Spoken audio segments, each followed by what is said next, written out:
তেজপুৰত বিশিষ্ট সমাজকৰ্মী তথা প্ৰাক্তন সাংসদ প্ৰয়াত ডক্টৰ পূৰ্ণনাৰায়ণ সিংহৰ মৃত্যু দিৱস উদযাপন। প্ৰয়াত ডক্টৰ পূৰ্ণনাৰায়ণ সিংহৰ জীৱন পৰিক্ৰমাৰ মাজত সোমাই পৰিলে দেখা যায় তেখেতৰ বিশাল ব্যক্তিত্বৰ অন্তৰালত ক্লান্তিহীন পৰিশ্ৰম লুকাই আছে। ব্ৰিটিছ আমোলৰ সময়ত ধনুৰ্বিদ হিচাপে অসমলৈ আগমন ঘটা তেখেতৰ উপৰি পুৰুষৰ নাৰীক ধৰিয়েই নানান ঘাত প্ৰতিঘাতৰ মাজেৰে সংগ্ৰামী জীৱন গঢ়া ডক্টৰ পূৰ্ণনাৰায়ণ সিংহই সমুদ্ৰ সমজে বিশাল ব্যক্তিত্ব গঢ়ি তুলিছিল। সেয়ে তেখেতৰ জীৱন পৰিক্ৰমাত সোমাই পৰিলে আচৰিত হ'ব লাগে। সাহিত্য সংস্কৃতি ৰাজনীতি সকলোতে তেখেতৰ অবাধ বিচৰণ। যিহেতু তেখেতৰ আজুককাৰ পৰা আৰম্ভ কৰি অন্যান্যসকল পিছলৈ তেজপুৰৰ স্থায়ী বাসিন্দা হ'ল। প্ৰয়াত ডক্টৰ সিংহই তেজপুৰৰ বাতাবৰণৰ লগত একাত্ম হৈ তেজপুৰৰ প্ৰতিটো সামাজিক সমস্যাৰ লগত সহমৰ্মিতা কৰি সমাধান সূত্ৰতে নিজকে কৰিবলৈ ধৰিলে। কলীয়া ভোমোৰা সেতু তেখেতৰ আকোৰগোজ মনোভাৱৰ বাবেই জনতা চৰকাৰে স্থাপন কৰিবলৈ বাধ্য হ'ল। চীনে ভাৰত আক্ৰমণ কৰাৰ সময়ত তেজপুৰত তেখেতে লোৱা ভূমিকাক তেজপুৰবাসীয়ে চিৰদিন চিৰকাল মনত ৰাখিব। সেই উদ্দেশ্যে প্ৰয়াত ডক্টৰ পূৰ্ণনাৰায়ণ সিংহৰ মৃত্যু দিৱসভাগ শনিবাৰে পুৱাই তেজপুৰত প্ৰতিষ্ঠা কৰা তেখেতৰ প্ৰতিমূৰ্তিৰ পবিত্ৰ স্থলীত শ্ৰদ্ধাঞ্জলি অনুষ্ঠানভাগ সম্পন্ন হয়। কাৰ্যসূচী মৰ্মে প্ৰথমে প্ৰয়াত ডক্টৰ পূৰ্ণনাৰায়ণ সিংহৰ প্ৰতিমূৰ্তিত বন্তি প্ৰজ্বলক হিচাপে অংশগ্ৰহণ কৰি তেজপুৰ সাহিত্য সভাৰ প্ৰাক্তন সম্পাদক আৰু বিশিষ্ট সমাজকৰ্মী দেৱব্ৰত শৰ্মাই তেখেতৰ প্ৰতিমূৰ্তিত এগছি বন্তি প্ৰজ্বলন কৰি গভীৰ শ্ৰদ্ধাঞ্জলি জ্ঞাপন কৰে। মাল্যাৰ্পণ কৰি গভীৰ শ্ৰদ্ধাঞ্জলি জ্ঞাপন কৰে মহাজাতি 24 লাইভ আৰু কোচ ৰাজবংশী সন্মিলনীৰ কাৰ্যকৰী সভাপতি ভোলা বৰাই। শ্ৰদ্ধাঞ্জলি অনুষ্ঠানভাগ আঁত ধৰি জ্যেষ্ঠ সাংবাদিক ৰবীন্দ্ৰ কুমাৰ বৰাই শিল্পী তথা কবি মহিধৰ ডেকাৰ ৰচিত হে মহান তুমি পুণ্য যুগান্তৰ শীৰ্ষক কবিতা আবৃত্তি কৰে।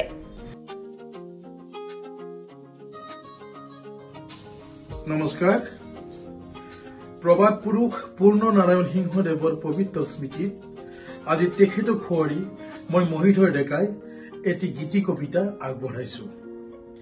গীতি কবিতাটিৰ নাম হ'ল হে মহান তুমি পুণ্য যুগান্তৰ। অসমীয়া আইৰ কলাত পুণ্যভূমি তেজপুৰত জন্ম লভিছিলা তুমি জননেতা। হৃদয় উপচাই দিছিলা উজাৰি নিভাজ মানৱতা।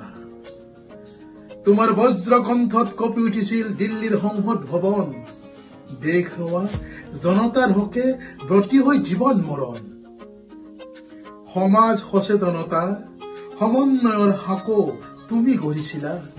মানুহৰ মন জয় কৰি ৰাজনীতিৰ বিজয় মুকুট সফলতাৰে পিন্ধিছিলা। আজি তোমাৰ পবিত্ৰ দিনৰ মধু শুভক্ষণত তোমাক সুঁৱৰি ধন্য হলো। পুত্ৰ বোৱাৰী নাতিনী সহিতে তোমাৰ চৰণত প্ৰণতি জনালো। তুমি আমাৰ আদৰ্শ, তুমি শক্তি সাহস যুগমীয়া। তুমি আমাৰ আদৰ্শ শক্তি সাহস যুগমীয়া। চানেকি অসমৰ পূৰ্ব ভাৰতৰ তুমি গৌৰৱ। হে মহান তুমি পুণ্য যুগ যুগান্তৰ। ধন্যবাদ। আমন্ত্ৰিত অতিথি হিচাপে উপস্থিত থাকে বিশিষ্ট সাংবাদিক তথা সমাজকৰ্মী প্ৰবীণ শইকীয়া, বিশিষ্ট সমাজকৰ্মী তৃপ্তি বৰদলৈ, বিশিষ্ট সমাজকৰ্মী উত্তম দাস, নেকিব আহমেদ, লোহিত দাসকে প্ৰমুখ্যে কৰি বহুকেইজন গণ্যমান্য ব্যক্তি উপস্থিত থাকে।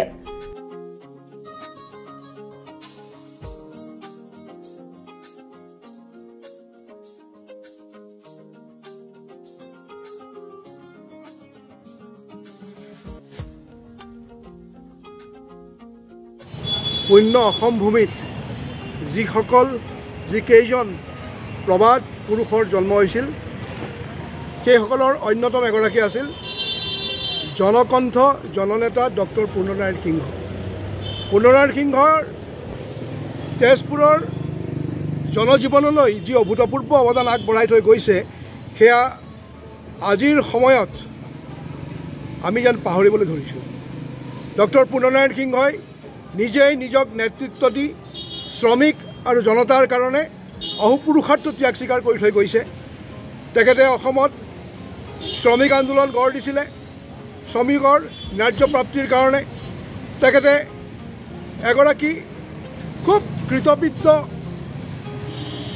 উকিল আছিলে, ওকালতি কৰিছিলে আৰু তেখেতে ঐতিহ্যমণ্ডিত বান থিয়েটাৰত একালত তেখেতে জড়িত হৈ সেই অনুষ্ঠানৰ সৰ্বোচ্চ উন্নতিৰ কাৰণে নিস্বাৰ্থভাৱে ত্যাগ স্বীকাৰ কৰিছিলে।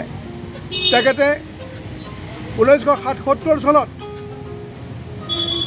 জনতা দলৰ পৰা অভূতপূৰ্ব জনতা দলৰ পৰা তেওঁ প্ৰতিদ্বন্দ্বিতা কৰিছিলে আৰু সাংসদলৈ নিৰ্বাচন হৈছিলে।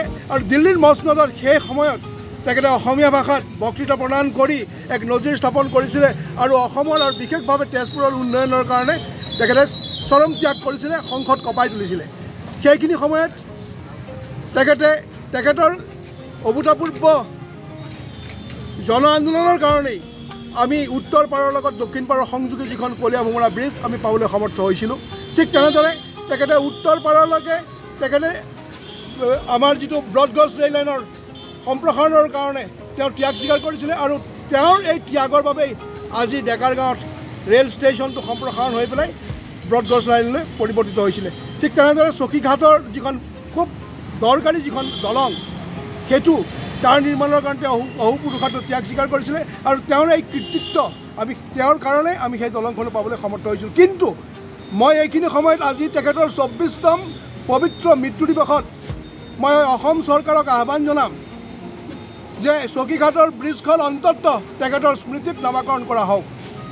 ডক্টৰ পূৰ্ণনাৰায়ণ সিংহৰ স্মৃতিত চকীঘাটৰ ব্ৰিজখন নামাকৰণ কৰা হওক আৰু তেখেতৰ স্মৃতিত আমাৰ যিখন মহাজাতি কাকতখন এতিয়া অধুনালুপ্ত হৈছে, মহাজাতি কাকতখন প্ৰকাশ কৰি তেওঁ নেফা টাইমছ আৰু মহাজাতি কাকত 1964 চনত প্ৰকাশ কৰি তেওঁ এটা এক মাইলৰ খুঁটি হিচাপে উত্তৰ পাৰত এই কাকতখন আছিলে আৰু এই কাকতখনৰ পৰাই অসমৰ স্বনামধন্য পিছৰ কালত স্বনামধন্য সাংবাদিক বহুকেইগৰাকী সাংবাদিকৰ জন্ম হৈছে আৰু সেইকাৰণে সাংবাদিক মহলৰো এটা দায়িত্ব আছে তেওঁৰ স্মৃতিত কিবা এটা কৰাৰ আৰু নতুন প্ৰজন্মৰ মাজত আমি যাতে তেওঁৰ এই আদৰ্শ আগবঢ়াই নিব পাৰোঁ তাৰ কাৰণে আমি সংকল্প ল'ব লাগিব। আৰু এই পবিত্ৰ আজি তেওঁৰ মৃত্যু দিৱসত তেওঁলৈ পুনৰ শ্ৰদ্ধা জনাই মোৰ বক্তব্য সামৰণি মাৰিলোঁ। ধন্যবাদ।